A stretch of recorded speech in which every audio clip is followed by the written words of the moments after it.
Skyway.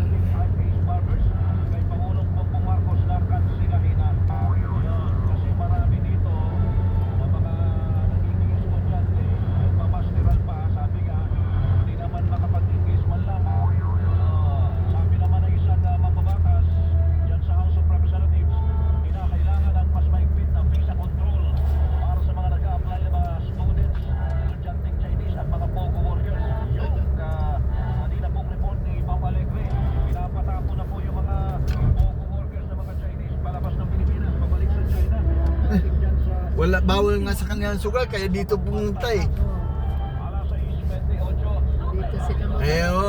Dito sabi ng mga yan eh.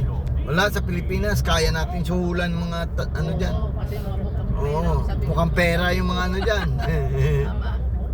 Lahat na illegal, ginawa na dito, illegal. Droga, prostitution,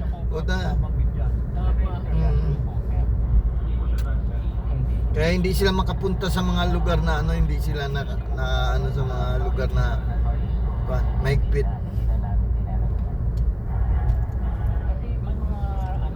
Pwede silang i-present na documents para patunayan na taga rito sila. Pero isa lang ang kukunin namin doon. Pero siya dalawa ang pinresent niya. Yun ang passport at proof of billing.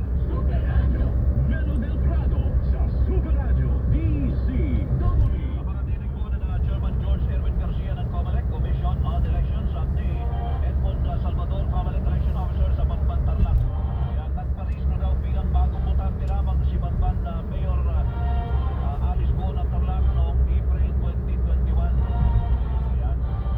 Ang sinasabi, kompleto daw sa requirements, kaya tagumpay nilang naging botante ng Banban bagong eleksyon 2022. Mahigit sa 30 taong kulang na noon ang alkalde, pero hindi na nila tanong kung bakit hindi pa siya rehistrado noon. Mga kapuso, ang ating pong text connect 0917-594-5941, ang ating Twitter na ngayon po ay @DCBB na mga malit na letra. Ang ating TikTok naman ay @DCBB na mga malit na letra. Ang ating FB naman ay Super Radio DCBB 594 kHz. Alas 6:30 na po ng umaga, radyo na PB pa, Melo pa. Melo del Prado sa Super Radio DCW. Cute naman tong ventilador mo, boy, Oo, additional lang, gusto ko nga malakas pa sana, ganyan lang kain eh. Okay naman. Oo. Okay lang. Pandagdag kasi sobrang init eh. Yun ang nakapila. Yun, ano yun ha? Para sa No cash pay, kaya tingnan mo cash payment dito maiksi. dito. Oo. Yung insufficient fund dito. Tumatagal ang ginhawa ng hanggang 12 San Miguel pala ito. Oo, San Miguel to. Don't worry, maging panatag, mag-Planax. San Miguel Corporation. Tayo mo tutok paglabas Terminal 1, Terminal 2, Terminal 3. Pagbaba mo yun na yun. Morning po sa inyo mga bayani.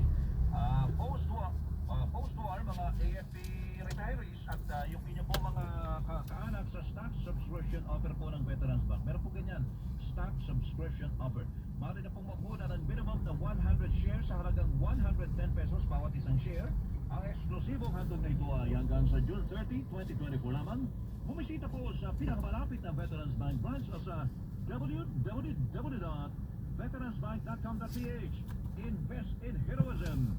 Invest in Philippine Veterans Bank. Regulated by the Bangko Sentral ng Pilipinas. Member PDIC. Robust dietary supplement for men. Sabi nila, ang tunay na lalaki, matibay, magaling at matigas. Samahan mo pa ng Robust, the wide protected medium extra, L-arginine, Songalia, Cinnamorium at GABA with proper diet and exercise. Para masiguro, bumili ng mga Mercury Drug Store Skyway. 70 pesos SRP per tablet lamang. Robust para sa mga kalalakihan. At sa inyo ng ABC Healthcare International Corporation. Mahalagang maalala, ang Robust ay gamot at hindi dapat gamitin pang gamot para mapunin ang sakit. Robust. Asan sa teller? Ah. Ito no, Naman doon sa- RFID. Dito na. Ba, may taga-abot ng ticket. Kasi hindi kayang anuhin doon.